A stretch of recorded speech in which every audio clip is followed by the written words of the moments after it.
Vita vilivyoikumba Mashariki ya Kati kati ya Iran na muungano uliokuwa ukiongozwa na Marekani pamoja na Israel sasa vinaonekana kuwa na sura kubwa zaidi ya kile kilichokuwa kikijulikana hadharani baada ya taarifa mpya kufichua kuwa mataifa ya Ghuba, hasa Saudi Arabia, UAE na kwa kiwango fulani Kuwait, yalihusika moja kwa moja katika mashambulizi dhidi ya makundi ya wanamgambo wanaoungwa mkono na Tehran ndani ya Iraq na hata ndani ya Iran yenyewe.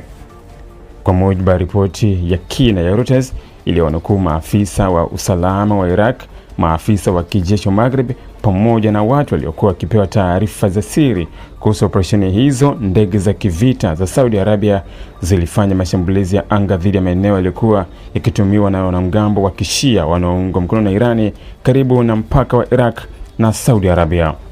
Mashambulizi hayo yalikuwa sehemu ya operesheni kubwa ya siri iliyofanyika sambamba na vita vikubwa vilivyozuka baada ya mashambulizi ya pamoja ya Marekani na Israel dhidi ya Iran yaliyoanza Februari mwaka 2026. Katika siku za mwanzo za vita hivyo, dunia ilishuhudia mashambulizi makubwa ya anga dhidi ya vituo vya kijeshi vya Iran, maeneo ya uzalishaji wa silaha, vituo vya drones na baadhi ya miundombinu ya makombora ya Iran. Hata hivyo, nyuma ya pazia kulikuwa na mapambano mengine yaliyokuwa yakiendelea katika nchi jirani kama Iraq, Syria na maeneo ya Ghuba.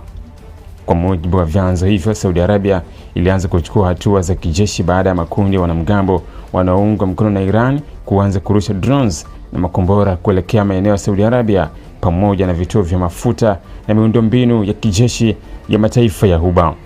Baadhi ya mashambulizi hayo yalielekezwa kwenye maeneo muhimu ya nishati ambayo ni uti wa mgongo wa uchumi wa Saudi Arabia.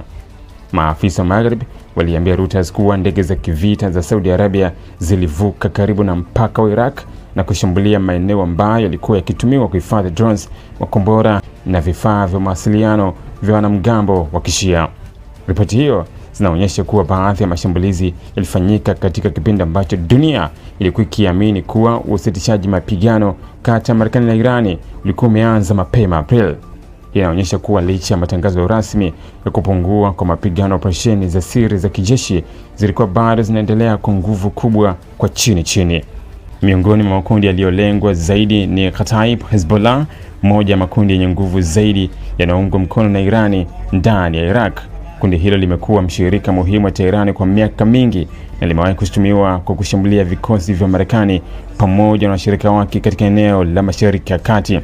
Kwa mujibu wa maafisa wa Iraq, mashambulizi hayo yaliharibu vituo vya mawasiliano, maghala ya silaha na maeneo ya kurusha drones yaliyokuwa yakitumiwa na wanamgambo hao kusini mwa Iraq.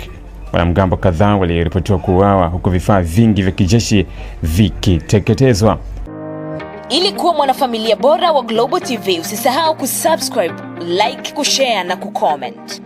Baada ya kusubscribe, bonyeza alama ya kengele ili kupata taarifa kwa kila video inayopanda Global TV Online.